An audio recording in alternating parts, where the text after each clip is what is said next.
ओम नमामि कृष्णाय पुरुषोत्तमाय नमो नमः। बोलिए वृंदावन बिहारी लाल की जय। आपने इसके पूर्व में पुरुषोत्तम मास की जो कथा सुनी, उसी में आज 9वें अध्याय की कथा आरंभ हो रही है। आप इस कथा को बड़े मन भाव से श्रवण करेंगे। इसके लिए आगे की कथा में आपने देखा कि मेधावी ऋषि की जो कन्या थी, अपने पिता के देह त्याग करने के बाद बड़ी दुखी हो गई। दुखी होकर वह आश्रम में रहने लगी और सूत जी कहने लगे कि इसके बाद नारद जी विस्मय युक्त हो मेधावी ऋषि की कन्या का वृत्तांत पूछने लगे और कहने लगे, हे प्रभु, उस ऋषि कन्या का वन में क्या हुआ? उसका किस ऋषि के साथ विवाह हुआ? नारायण कहने लगे, इस कन्या ने दुख के साथ अपने पिता का स्मरण करते हुए वहां आश्रम में अपने पिता के ही आश्रम में रहकर कुछ समय व्यतीत किया। भाग्यवश एक दिन अपनी इच्छा से विचरण करते हुए क्रोध वाले ऋषि श्री दुर्वासा मुनि वहां आए।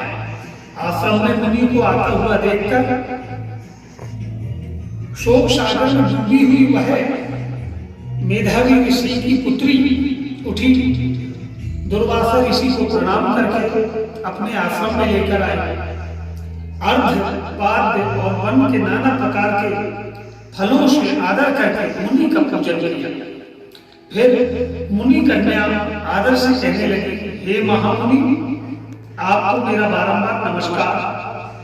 आप मुझ दुर्भाग्यनी के आश्रम में आपका शुभ आगमन कैसे हुआ?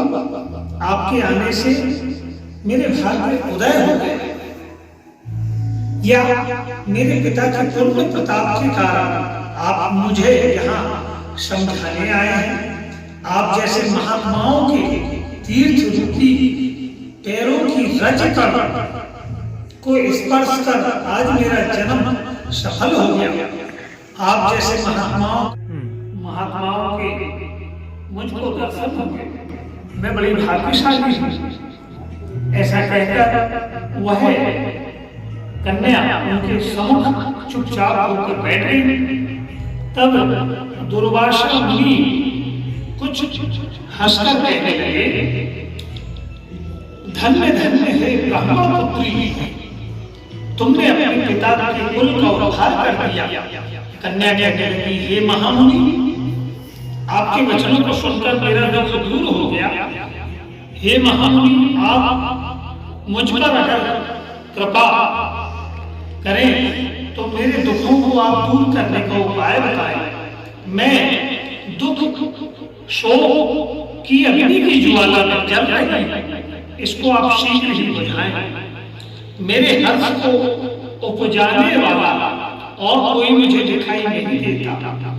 मुझको धैर्य देने वाला ना तो मेरी माता है, ना ही मेरे पिता, ना मेरा भाई। मैं अपने दुख को किसके साथ बांटूं?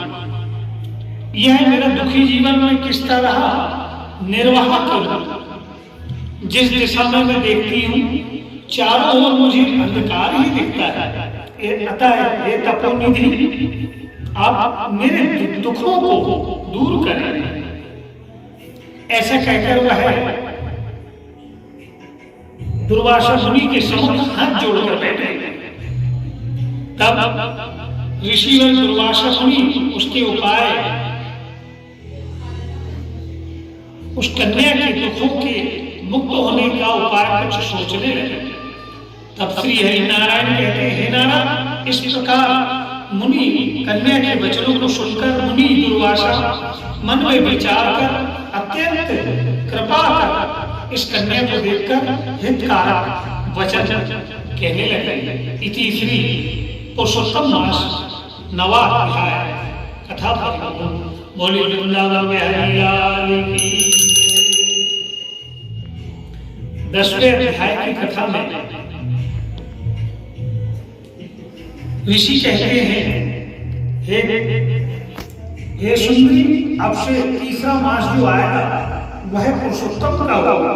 उसमें तुम मन भाव से स्नान करके मनुष्य समस्त दोषों से छूट जाता है।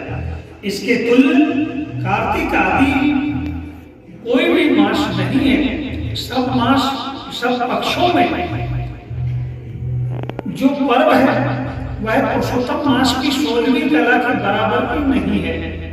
अगर कोई 12,000 वर्ष गंगा में स्नान करे और उसे जो फल प्राप्त होता है वही पुरुषोत्तम मास में स्नान करने से उसे प्राप्त हो जाता है।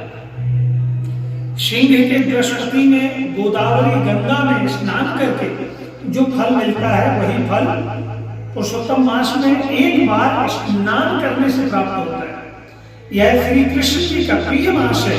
इसमें स्नान, दान, जप आदि करने से सब मनोकामना सिद्ध होती है। इसीलिए हम तुम्हें कहते हैं तुम इस पुरुषोत्तम मास की सेवा करो। मुनिराज कन्या को ऐसे वचन कहकर चुप हुए कि श्री कृष्ण कहने लगे, हे अर्जुन, मुनि के वचनों को सुनकर भावों से प्रेरित होकर वह मूर्ख कन्या क्रोधित होकर कहने लगी, हे ऋषिवर, मुझको आपके वचन ठीक नहीं लगे। माघ आदि मास किस प्रकार थोड़ा फल दे सकते हैं? कार्तिकेय मास का पुण्य कैसे कम हो सकता है? क्या सेवा किया हुआ वैशाख मास इच्छित फल नहीं देगा? यह तो मल मास सब कर्मों में निंदित है। हे मुनि, सूर्य संक्रांति से रहित मल मास को आप कैसे श्रेष्ठ कह सकते हैं? इस प्रकार क्रोध में कहे गए ब्राह्मण पुत्री के वचनों को सुनकर दुर्वासा ऋषि का शरीर जलने लगा और क्रोध से नेत्र लाल हो गए, परंतु फिर भी अपनी मित्र की कन्या को उन्होंने श्राप नहीं दिया और सोचने लगे कि यह कन्या मूर्ख है, अपने हित अहित को नहीं जानती, यह पुरुषोत्तम मास की महिमा को नहीं जानती। पुरुषोत्तम मास का महत्व जो बड़े बड़े ज्ञानी भी नहीं जान पाते, तो कम बुद्धि वाले पुरुष और कन्या कैसे जान सकते हैं? यह बिना प्रकार की कन्या दुख रूपी अग्नि में सुलग रही है। मेरे अत्यंत उग्र श्राप को यह कैसे सहन कर पाएगी? और ऐसे अपने अंदर उत्पन्न क्रोध को ऋषि दुर्वासा ने अपने आप से दूर कर दिया और स्वस्थ होकर, प्रसन्न होकर व्याकुल करने ऐसा कहने लगे, तुम दुखी और नादान हो, इसलिए तुझ पर मेरी बातों का प्रभाव नहीं होगा और तुझ पर मैं कोप भी, क्रोध भी नहीं करता हूं। जैसा तेरा निर्भाग्य मन में वैसा ही तुम करो। जो कुछ होने वाला है वह सुन मैं कहता हूं। तूने जो पुरुषोत्तम मास का अनादर किया, इसका फल तुझे इस जन्म या अगले जन्म में अवश्य भोगना होगा। और क्योंकि तू मेरे मित्र की कन्या है, इसके कारण मैं तुझे श्राप नहीं देता।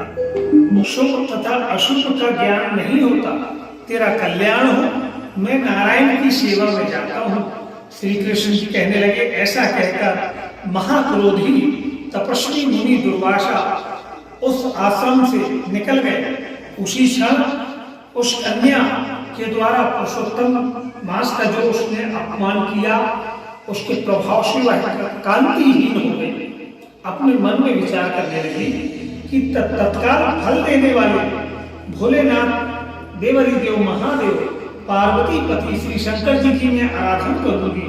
और ऐसा निश्चय करके वह अपने आश्रम में जाकर कठिन तप करने लगे। और सूत जी कहने लगे, वह बाला प्रबल मुनि के वचनों को निंदित कर तथा बहुत फल वाले विष्णु और सावित्री पति ब्रह्मा को छोड़कर अपने वन आश्रम में केवल भोलेनाथ की आराधना करते रहे। इति पुरुषोत्तम मास दशम अध्याय कथा। बोली वृंदावन बिहारी लाल की।